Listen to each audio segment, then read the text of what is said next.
Subscribe to James the Sheriff Dixon, you motherfuckers. What's going on, guys? James here to bring you another video. In this one, we'll be talking about The Walking Dead Season 9, Episode 7, the episode before the mid-season finale. That's right, we're already almost here for the mid-season finale. So this season feels like it went by like that. I know around this time of the year, that's what everyone says if you're still around for The Walking Dead. So let's jump right into this episode. So this was like another great episode. We got to see more of Magna and her group.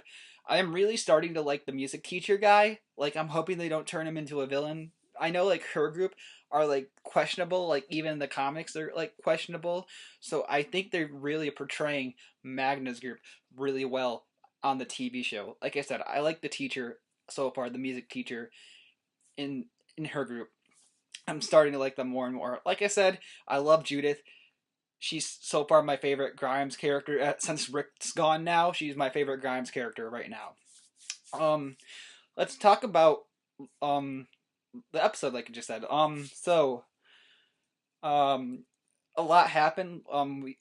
Daryl and Carol had a bunch of scenes this episode, which I'm sure a lot of Daryl fans liked. So there's like this thing going around, like Michonne has an X on her back, and so does Daryl. Like, I didn't see that scene, but apparently Daryl has an X on his back like Michonne does. Now, I got a video coming out later this week talking about what I think it is, and I'm gonna like say like one or two things right here. I think that possibly the season 1 survivors, Michonne's a season 3 survivor, so she came in at season 2 with Andrea, and now they know, and now the group knows that. So I mean, I think that, let me just say my conclusion. I think that because I'm rambling. I think that the X's on their backs are possibly the season 1 survivors, like the main core members that are still alive, except with the exception of Michonne. Like, we haven't seen Carol's back because they're like in the same places. So I'm gonna have to rewatch that scene with Daryl to be 100% sure. But yeah, if we see Carol with an X on her back, right in the same place where the other two had it, then I think they made like a pact or something to signify themselves from other people, or maybe even all of Alexandria. You know, like the original Alexandrians, when right when Rick and his group entered Alexandria, maybe they all have X's on their backs, and we just haven't seen. Like, maybe Aaron has one, like he's an original Alexandrian, so we just haven't seen his back yet. By the way, I love the way Aaron looks with his new hand. Like I said, I knew they were going to put something on his hand because he is taking Comic Rick's story right now. So I just had to put that out there. He's taking Comic Rick's story if you don't read the comics. So I love that. I love the Daryl and Carol scenes. By the way, there's a Carol scene that I love when Daryl and Henry were out killing walkers. And when they were done killing walkers, by the way, Daryl has a dog now. And Daryl was saving his dog. And Carol was in the back after they killed all the walkers with her crossbow at the ready. Now Carol has a crossbow like Daryl. How like is that? I think Daryl probably taught her how to use it though, to be honest. But I loved that scene where Carol is just holding her bow at the ready as she's watching them kill the walkers, and they don't even know that she's there.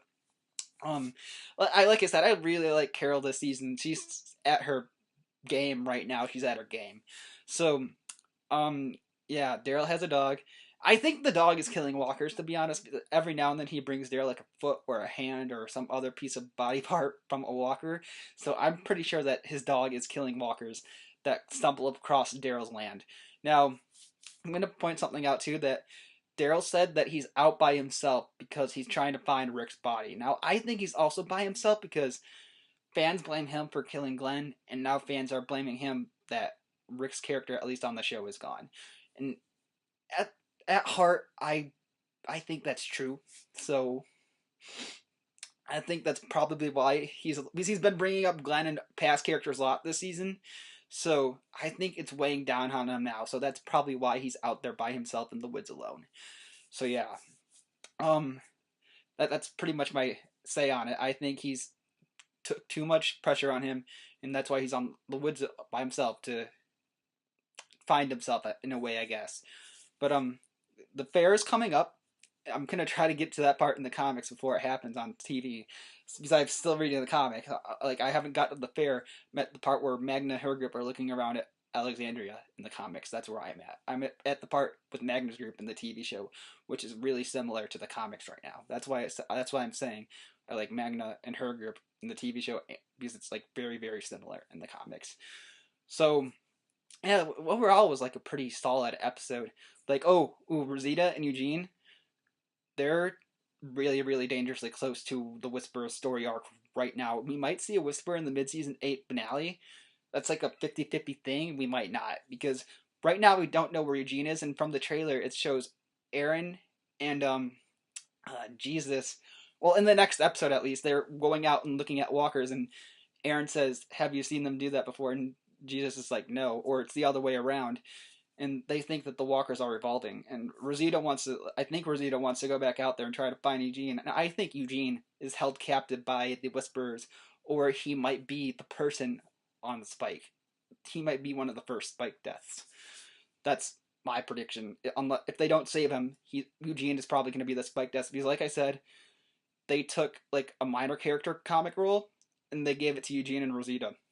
So Eugene might be a spiked victim for the Whisperers when we first see the Whisperers. So yeah, like I said, overall pretty solid episode. These are getting better and better, and like I said, I like Judith, so I like her character a lot. So I'm probably gonna end it there. So like I said, later this week there'll be a video of me giving my like full thoughts on the X's and what I think they'll mean. So look out for that. And until then, look out for my Bad Movie Friday, which is going to be a Thanksgiving themed video, because Thanksgiving will be the day before. So look out for that. So I'm going to end it there, guys. So if you like what you've been seeing, please like and subscribe for more. And this is James saying I will see you in the next one, guys. I'm sorry this video was late. I had a live stream on Sunday night, which I usually try to put out at least one live stream on the weekend. I just want to end it here, like me saying why this video is late. And I just didn't record ahead of time. So if it's late, it's late for these Walking Dead videos. So, but it's out here now. So I usually try to have it on Monday, the day before, but because it's late, it's gonna be Tuesday. Usually if that happens, because it has happened in the past, I usually try to get it out Tuesday at the latest, because anything after that I think is a little too late to do a reaction review. So yeah, I'm gonna end it there. So I will see you guys in the next one. I'll let Brandon Rogers take it from here. Peace. Right. I just want to shout out an amazing channel, James the Sheriff Dixon. Oh, he's such a great guy, and he is super cool for coming to the show. I'm glad I got to meet him in person, and you should subscribe.